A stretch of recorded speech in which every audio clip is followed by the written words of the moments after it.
कि जब आपने देखा नहीं उनको, उनसे बात नहीं हुई, और आप उनके जनों से बात सुनकर उनकी तरफ चल पड़े, इस बात से हरि आपके ऋणी हो जाते हैं। भगवान इसी बात से ऋणी हो जाते हैं। बस ये बात आप हृदय में बैठा लीजिए। जैसे लोग प्रश्न करते हैं ना कि हमने भगवान को देखा नहीं, भगवान को हम कैसे, किसी की बात तो मान लो ना।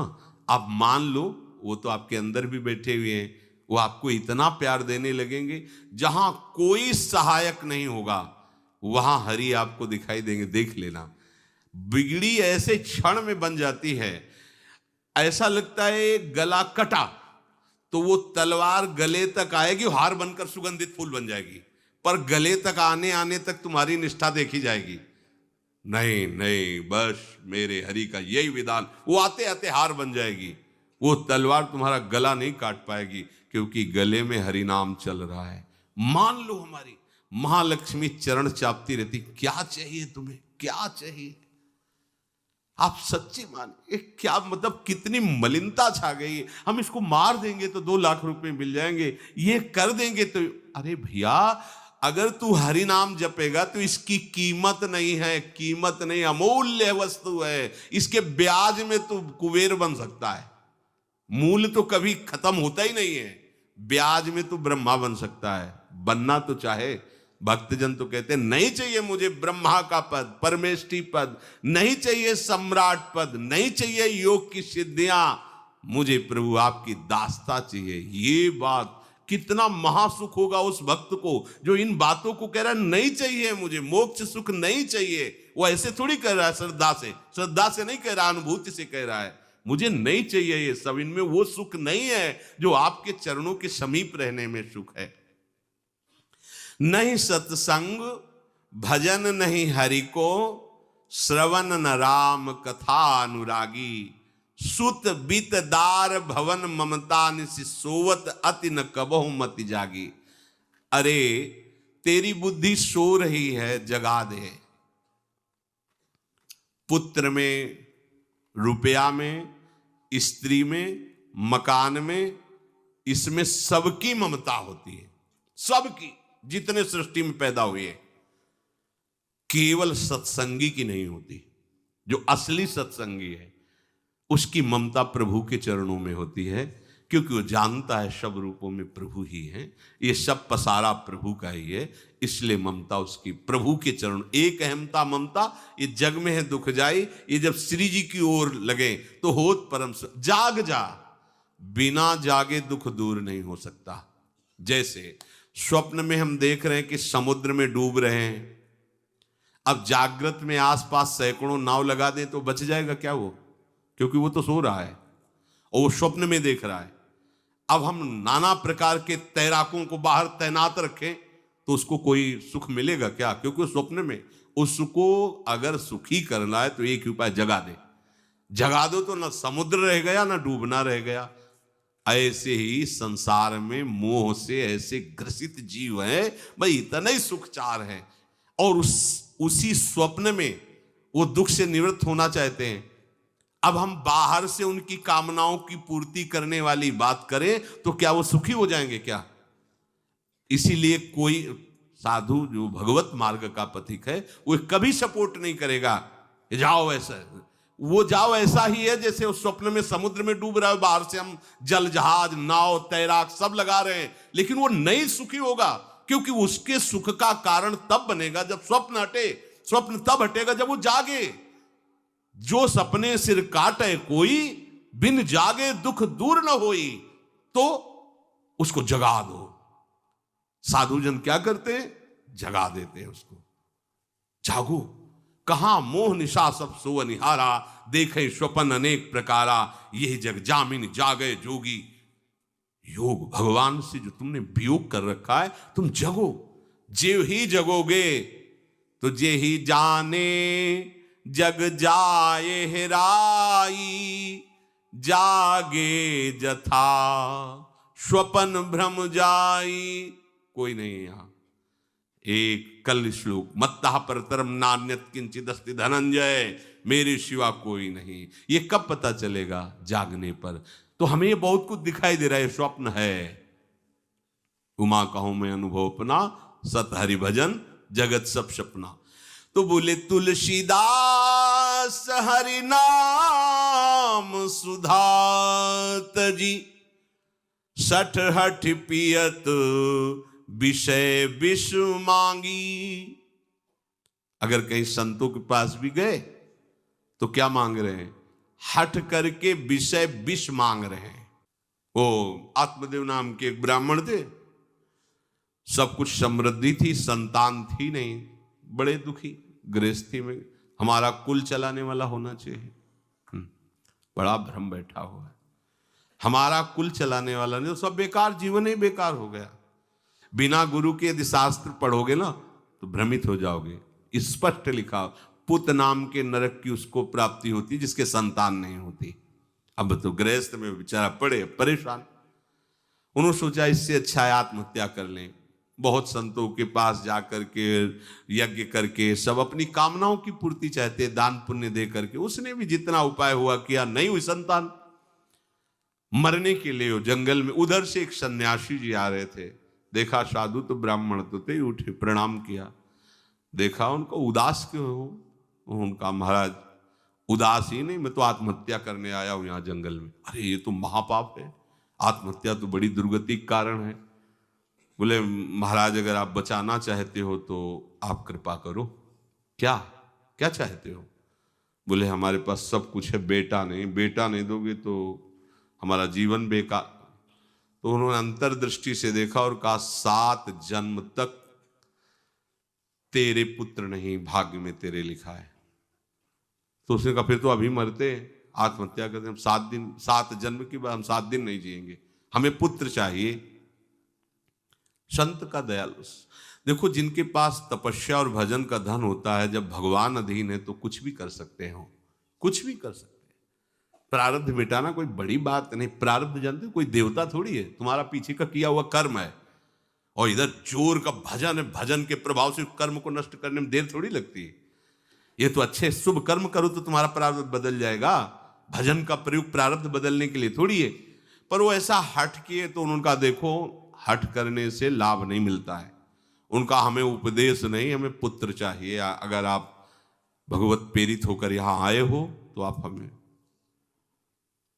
तो उन्होंने तपस्या के बल से फल की रचना की और कहा जाओ अपनी पत्नी को ये फल पवा दो और इससे निश्चित पुत्र होगा। बहुत प्रसन्न, अब कामना पूर्ण थी तो देख लो, प्रभाव देखो कामना का। प्रसन्न हुए आए। धुंधुली नाम था उनकी पत्नी का, नाम भी बहुत बढ़िया था, धुंधुली। वो कहा कि देखो ये फल खा लो, तुम्हारी संतान हो जाएगी। बहुत मीठी बात बोलती थी, मृदुभाषी, कपट हृदय। अलग अलग क्षेत्र होता है, हृदय कपट और मुख में मीठी बात। बहुत संभल के व्यवहार करना चाहिए ऐसे लोगों से। मधुरिया बानी मीठी, क्या मृदुभाषा। नहीं प्रीतम आप चिंता मत करो, फल ऐसे थोड़ी खाया जाता है, नहा धो के पवित्र होके फिर। हाँ उनका ये बात, तो आप अपने काम में लगो, हम पा लेंगे ऐसा। अब आपको विश्वास है ना? बोले विश्वास तो है, इसमें क्या विश्वास, आप भी तो चाहती ना पुत्र हो। बोले हाँ। वो जो ही गए सो अपनी बहन को बुलाया और कहा सुनो, अभी तो हम 4-5 रोटी कढ़ी चावल सब पा लेते हैं, पूड़ी खीर पुआ। जब गर्भ रहेगा तो पेट तो उसी से भरा रहेगा, तो हमारा भोजन रुक जाएगा। बोले हाँ ये तो बात है। जब पेट बढ़ेगा, अगर घर में आग लग गई तो फिर हम भाग नहीं पाएंगे, तो हम जल जाएंगे। ये निगेटिव सोच वाले लेते। और पंडित जी तो इसी बात में लगे कि गर्भ रह जाए तो क्या करें, तुम्हारा हम खाएंगे तो है नहीं पक्की बात, पर करें तो क्या करें। पंडित जी को कैसे समझो? उनका देखो एक बात है, हमारे गर्भ है, हमारे कई लड़के हो चुके हो, गरीबी है ही है हमारे यहाँ, तुम कुछ पैसा दे देना और ये नाटक करना कि मैं गर्भवती हूं। बच्चा समय होने पर हम पहुंचा देंगे, हम घोषित कर देंगे हमारा बच्चा मर गया। तो पंडित जी को तुम नाटक में बताते रहना कि गर्भ है, बच्चा हो जाए। पंडित जी कह देना बच्चा हो गया है। तो बोले दूध पिलाने की समस्या आएगी। तो बोले ये तुम कह देना कि पहला बच्चा है, हमारे वक्षा स्थल में दूध नहीं, हमारी बहन का था तो मर गया बच्चा, तो उनको बुला लेती तो बात बन जाएगी, बढ़िया बात हो गई। परीक्षा के लिए फल गाय को खवा दो, गाय को खवाया। ठीक समय पर गोकर्ण जी प्रकट हुए, दिव्य तेजोमय बालक, कान केवल वो गाय के, बड़े ही विद्वान और भगवत भक्त संत के द्वारा। कहा था 7 जन्म तुम्हारे भाग्य में, बच्चा नहीं तो नहीं है, देखा गाय के हो गोकर्ण जी प्रकट हुए। उधर उनके जो बच्चा पैदा हुआ वैसे ही नाटक के द्वारा पहुंचा दिया गया, वैसे ही पूरा जैसा पहले पक्का हुआ। अब उसने कहा कि हमारे तो स्तनों में दूध नहीं, हम अपनी बहन को बुला लें, उनका बच्चा मर गया। हाँ हाँ, हमारा बच्चा स्वस्थ होना, आप बुला लो, उसको हम धन भी देंगे, वो हमारे बच्चे की सेवा कर। अपने नाम से जोड़ करके उसका नाम रखा धुंधकारी, धुंधुली और धुंधकारी, अज्ञान का साक्षात स्वरूप। और जैसे ही वो अवस्था बढ़ती गई तो उसके पापाचरण बढ़ना शुरू किए। बच्चों के साथ खेलता, खेलते हुए बच्चों को उठा लेता और कुएं में डाल देता, मतलब घोर अत्याचार। गोकर्ण जी हर समय भजन साधन शास्त्र स्वाध्याय।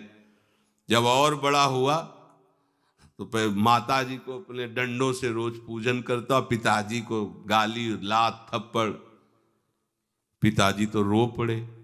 गोकर्ण जी से कहा कि बेटा, हमारी गाय से प्रकट हुए पर भरोसा आप ही का है, बचा सकते हो। तो बोले पिताजी जाओ यहां से, भाग जाओ यहां से, एकांत जंगल में जाकर भगवान श्री हरि का भजन करो। उन्होंने 2 श्लोकों में उपदेश किया। दूसरा श्लोक ये, धर्मम भजस्व सततम त्यज लोक धर्मान, सेवन सदा साधु पुरुषं जहि काम तृष्णाम, अन्यस्य गुण दोष चिंतन मास मुक्त्वा, सेवा कथा रस मोहो नितराम पिबत्वम। हे पिताजी, अब तुम लोक धर्म का त्याग करके भागवत धर्म को स्वीकार करो, एकांत में जाकर साधु महापुरुषों के संग से उनके उपदिष्ट उपदेश के अनुसार आचरण करो, प्रभु की लीला कथा सुनो, ना कोई कामना ना कोई तृष्णा, किसी के गुण दोष का वर्णन मत करना और सदैव भगवत सेवा भावना में रहना, इसी जन्म में तुम्हें भगवत प्राप्त। वो तो उधर गए, इतनी पिटाई की उसने माँ की, माँ कुएं में गिरकर आत्महत्या कर ली।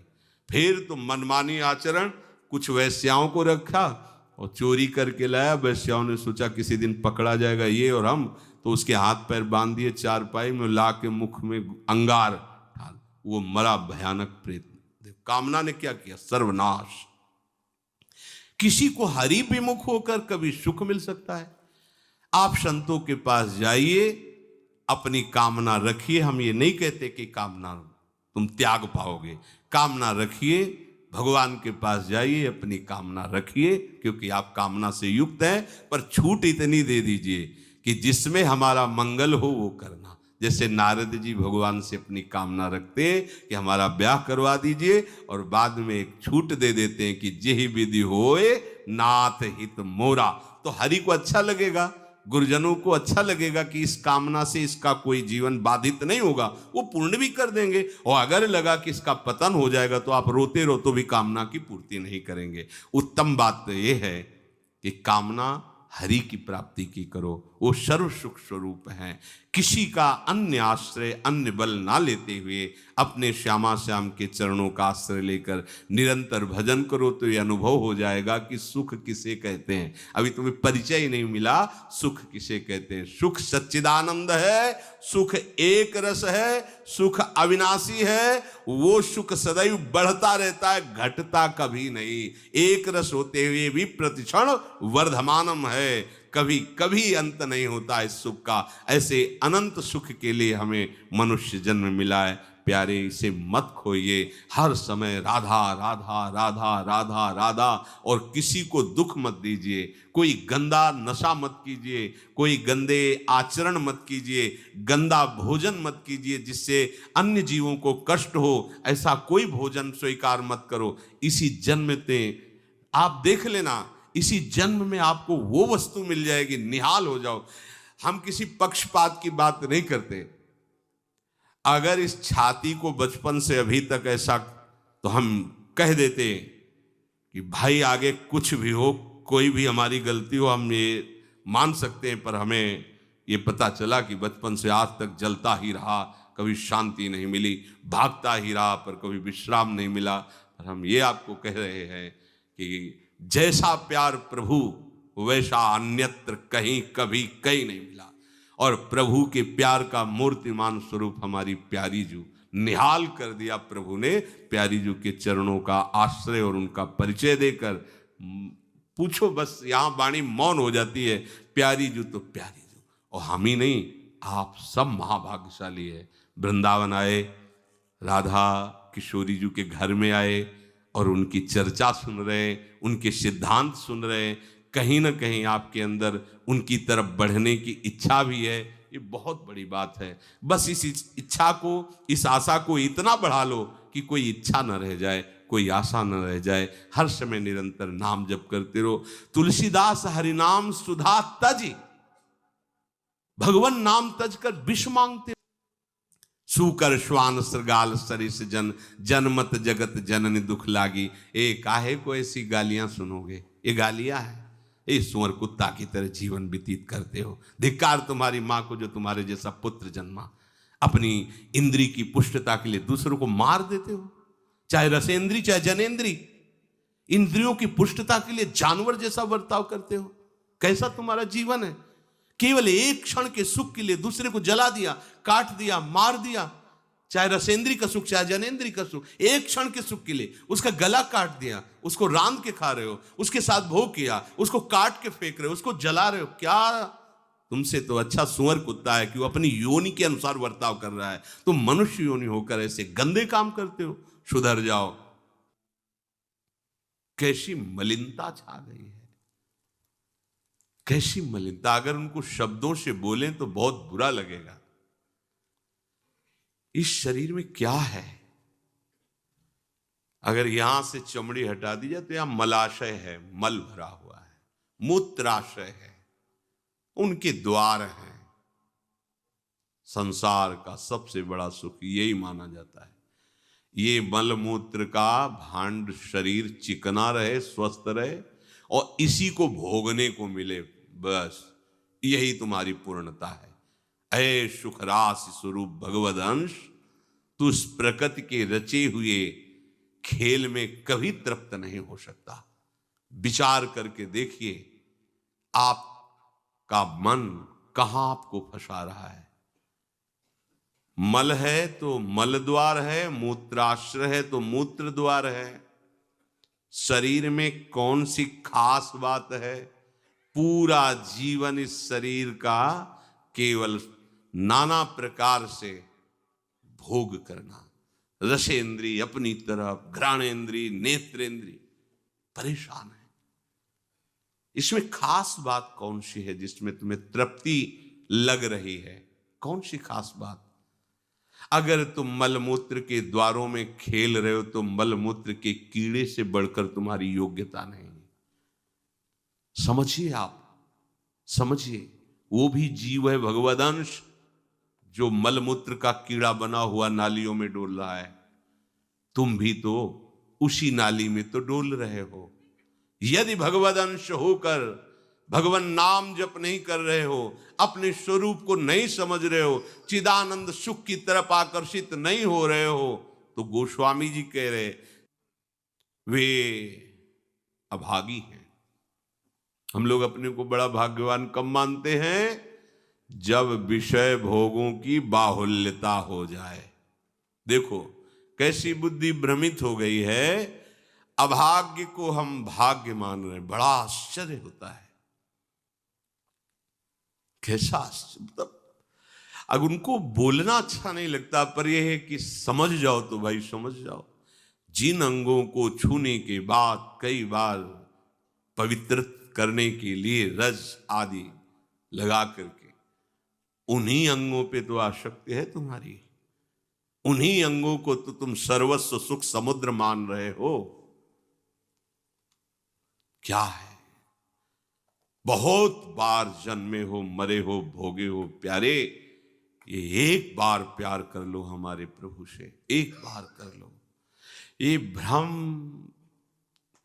बिना भगवद आश्रय के भव भय भंजन पद विमुख अभागी, ये माया का, अविद्या का भ्रम नष्ट करने वाले जिनके चरणारविंद हैं, उन श्री हरि से तुम विमुख हो। अरे अभागी, तुम नरक तुल्य भोगों को भोग रहे हो। ये बिना सत्संगी के ये शब्द नहीं पचा सकते आप, क्योंकि आप उसी में रमण करते, आपको लगेगा क्या है, फिर जिंदगी क्या रह गई। अरे अभी देखा क्या है, जिंदगी क्या है। निहाल हो जाओगे, नाच पड़ोगे, मस्त हो जाओगे, किसी का कोई भय नहीं, कोई चाह नहीं। सौंदर्य समुद्र, प्रेम समुद्र, ज्ञान समुद्र जब प्रीतम गले लगाएंगे, निहाल हो जाओगे। पर चाह तो है मलमूत्र के शरीर को गले लगाने की, चाह है इसी को, ये स्वस्थ रहे, खूब विषयों को भोगूं। कैसी दुर्बुद्धि छा गई है, और बढ़ती चली जा रही है दुर्बुद्धि। ये ऐसी तृष्णा बढ़ती चली जा रही है, पूछो मत। सावधान हो जाओ प्यारे, बहुत कम समय है, तुम्हारा शरीर छीन लिया जाएगा, जबरदस्ती छीन लिया जाएगा, ना चाहते हुए तुम्हारे शरीर का नाश हो जाएगा। मान लीजिए एक चंद समय है, कुछ समय है, जिसे तुम 80 साल 100 साल समय ऐसे गए। ब्रह्मा जी के लोक में एक कमल की पंखुड़ी ऐसे छेदी जाए तो मृत्यु लोक का 1 वर्ष हो जाता है। कितना तुम्हारे पास समय। हमारी रात सोने में चली जाती है, दिन नाना प्रकार के भोगों के संग्रह के लिए, कमाई के लिए, भोगों के भोगने के चिंतन में चलिए। हमारा सच्चा जो मार्ग है, जो सत्य मार्ग है, जहां सुख मिलना है, हमारे पास समय नहीं उसके लिए। किसी से बात, हमारे पास समय नहीं है। वाह, समय का बढ़िया सदुपयोग कर रहे हो, परिणाम तुम्हें समझ में आएगा। गोस्वामी जी कह रहे हैं कि निश्वासर रुचि पाप असुचि मन, ये मन अपवित्र हो चुका है भोगों का चिंतन करने से, रात दिन पाप हो रहे हैं, समझ में नहीं आता कि हम पाप कर रहे हैं। एक सेकंड में हमारे मन की वृत्ति दूसरे के दुख को दुख नहीं समझती, उसे दुख देकर सुख भोगने के लिए आज्ञा दे देती। बस जितनी सुंदरता संसार में, उसके सबके मैं भोगता बन जाऊं। मलिन मन, यहां कुछ सुंदर है क्या? अगर एक दिन 10-20 बार सोच हो जाए, ऐसी दवा खवा दो, फिर उसी के देखो चेहरे की कांति कैसी हो जाएगी। अगर 2-3 दिन हालत चलती रही, देखने लायक नहीं रह जाएगा चेहरा। इसको तुम कुछ खास समझते हो? पानी का बुलबुला फूटने में देर नहीं लगती, पर तुम कमा क्या रहे हो? एक कर्म भूमि है, तुम यहां आए हो अच्छे कर्म करने के लिए, प्रभु की प्राप्ति के लिए, महासुख प्राप्ति के लिए। पर कह रहे निश्वासर रुचि पाप, रुचि पूर्वक पाप कर रहे हैं। छल पूर्वक आपने किसी का धन अपहरण कर लिया, किसी की हिंसा कर दी, व्यभिचार कर लिया। आप अपने मित्रों में बैठकर अहंकार पूर्वक बात करते, तुम्हें पता है मैंने इतने रुपए उड़ा दिए, उसको पता भी नहीं चलने दिया। पता है तुमने आज हमने उसके साथ एक गलत किया, कोई कुछ नहीं कर सकता। इतने वीर नहीं हो। वही कर्म तुम्हारा जब फलीभूत होगा, तुम्हें ब्रह्मा भी नहीं बचा पाएंगे, त्राहिमाम बोलने का अवसर भी नहीं रहेगा। देख लेना, देखने लायक नहीं रह जाओगे। सावधान हो जाओ। देखो ये सत्संग है तुम्हें सत्य वस्तु की अनुभूति कराने के लिए। तुम जहां असत में राख किए हो तो चुभेगा, तुम्हें जलन पैदा होगा। हम चाहते हैं कि तुम्हारे हृदय में ये बात लगे और तुम्हारी शूरवीरता जागृत हो, जो भगवद अंश की है, और तुम असत का त्याग करके भगवत मार्ग के पथिक बनो। खलिमति मलिन निगम पथ त्यागी, ये भगवत वाणी गीता जी, श्रीमद् भागवत जी और भी भगवत प्रेमी महात्माओं के वचन, ये महासुख के लिए हैं। तुम इनका त्याग करके मनमानी आचरण कर रहे हो, बहुत समय नष्ट कर रहे हो, आप पछताना पड़ेगा। ऐ खल, अपनी मति को असत आचरणों में मत लगा, अपनी दुष्टता को मत बढ़ा और गर्व करता है कि मुझे कोई भी परास्त। तुम हो क्या? हो क्या तुम? एक सेकंड में दिल की गति रुक जाए, तुम हो क्या? कुछ नहीं हो, कुछ नहीं रोक सकते हो। सावधान हो जाओ। राधा राधा राधा, सावधान होकर चलोगे, महासुख स्वरूप तुम हो, तुम्हें किसी और सुख की जरूरत नहीं है। हमारी दुर्दशा ऐसी क्यों है? नहीं सत्संग, सत्संग केवल भगवत प्राप्ति के लिए होता है। बड़े भाग पाई सत्संगा, बिनय प्रयास होए भो भंगा, ये मनोरंजन नहीं है। इसीलिए सत्संग मिलना दुर्लभ होता है। अगर भगवद वार्ता किसी को प्रसन्न करने के लिए, उनके मन को घसीट करके अपनी वासनाओं की पूर्ति के लिए किया जाता, उसे सत्संग नहीं कहते। हम ऐसा बोले कि सामने वाला प्रभावित हो और अपनी जेब से पैसा निकाल के हमारे पास रख के हमारे ऊपर श्रद्धा करे, हमारा प्रणाम करे, हमारी यश कीर्ति हो, यह सत्संग नहीं है। हमारी बात मानकर सच्चिदानंद प्रभु में इसका मन लग जाए, संसार के भोगों से इसका मन हट करके अपने स्वरूप में स्थित हो, प्रभु में लगे, उसे सत्संग कहते हैं। भक्ति स्वतंत्र सकल सुख खानी, और बिनु सत्संग न पावई प्राणी। सत्संग का क्या फल है? हरि से प्रेम हो जाना, संसार का राग नष्ट हो जाना।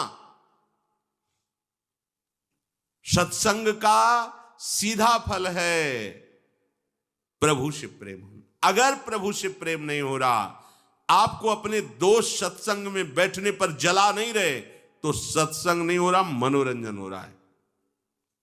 जहां सभा में बैठने से आपके आग लग जाए, इतना गलत मैंने किया, इतना मैं गलत हूं, कब मैं इससे हो, जान जाओ कि सत्संग हो रहा है।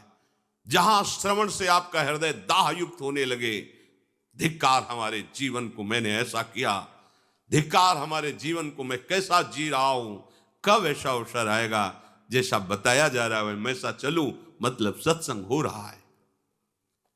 नहीं सत्संग, और इसका फल हरि भजन। तो बोले भजन नहीं हरि को। आप इतना दान करें आपको इतने गुना मिलेगा, आप ऐसा करें ऐसा हो जाएगा, 100 में 10 रुपए दान करें 90 आपके पवित्र हो जाए। सत्संग नहीं, ये सत्संग नहीं। 100 में 90 अपने मानिए और 10 हमें दे दीजिए, इसे सत्संग नहीं कहते। 100 के 100 का अभिमान त्याग कर प्रभु के चरणों, वो 100 है, 100 को स्वीकार मत करो तो जीवित रहोगे, 100 को स्वीकार कर लिया तो 100 हो जाओगे। 100 का मतलब समझते हो? जिन हरि भगत हृदय नहीं आनी, जीवित सब समान ते प्राणी। जीवित सब जिंदा मुर्दे के समान, ते नर नरक रूप जीवत जग। किसी भी वस्तु का अहम और ममत्व न रह जाए और प्रभु में, यह सत्संग का स्वरूप। सत्संग का स्वरूप तुम्हारे मन को खुशी नहीं, तुम्हारे मन को मार देगा। सत्संग का स्वरूप तुम्हारे मन को मार करके सच्चिदानंद प्रभु में लगा देगा। महाभागवतों के वचन, भगवान की वाणी तुम्हें भगवत स्वरूप में स्थित करेगी, प्रपंच का बढ़ावा नहीं। इससे प्रपंच का बढ़ावा होता है। गंदी नाली से हाथ धोगे तो तुम्हारे हाथ पवित्र हो जाएंगे, ये गंदी नाली। अधर्म का आचरण करके तुम सोचो उसमें दान कर दे, कभी पवित्र नहीं होने वाले। भ्रम मत करना, दान शब्द वहां लगता है जो धर्म पूर्वक कमाया हुआ है। 4 रोटी कमाई, 1 रोटी किसी भूखों को दे दो, ये मंगल होगा। पापाचरण करके, हिंसा करके, व्यभिचार करके, छल कपट करके कमाओ और उसके बाद सोचो दान लगेगा ही नहीं। और जो स्वीकार करता है अधर्म का सहायक होता है, वो दोनों को दंड मिलेगा, दोनों को दंड मिलेगा। बहुत सावधान। सत्संग हमारे नाना प्रकार की वासनाओं का नाश करता है, वासनाओं को बढ़ावा नहीं देता। आप ऐसा करो, गृहस्थ हो, दान धर्म से युक्त हो जाओ। हां, देखो ना हरिपाल जी ने चोरी करके भगवान को रिझा लिया, बेमतलब का शब्द। हरिपाल जी ने सर्वस्व समर्पित करके प्राणपन प्रभु की सेवा, साधु सेवा का भाव लेकर के फिर वहां खड़े होते थे कि इसका भी मंगल हो जाएगा, जो भगवत भी। अगर रामकृष्ण बोल दिया तो बोले नहीं, अपने सुख के लिए नहीं, अपने सर्वस्व का न्यौछावर करके कोई ऐसा दिखाई दिया जो रामकृष्ण हरि से विमुख है, उसका अर्थ लेकर संत सेवा में लगा दिया। पहले अपना सर्वस्व नाश करो, समर्पित करो, फिर देखो तुम्हारे अंदर स्थिति क्या आती है, फिर उसके अनुसार चलो। देखे, बेईमानी को दान नहीं कहते, बेईमानी को धर्म नहीं कहते। ये भ्रम मत करना, कभी ऐसा दान भी मत करना, नहीं तो दुर्गति से बच नहीं सकते कि हमने अमुक रुपए कमाए पापाचरण से, चलो संतों का भंडारा कर देते। सैकड़ों संतों की बुद्धि भजन से बिलक करने का जो पाप होगा तुम भोग नहीं पाओगे। मत देना कभी संतों को, जो तुम्हारा पाप का कमाया हुआ धन हो, कभी मत देना संतों को। उन्होंने जीवन अर्पित किया प्रभु के लिए। अगर तुम्हें पवित्र होना है तो प्रणाम करो, उनकी बात मानो, इसी से तुम्हारा मंगल हो जाएगा। और धर्म से यदि कमाया है, 4 रोटी है, 1 दे दो, मंगल हो जाएगा। बात इस तरह से। सत्संग का फल सीधा भगवत स्वरूप में स्थित होना, प्रपंच का बढ़ावा देना नहीं।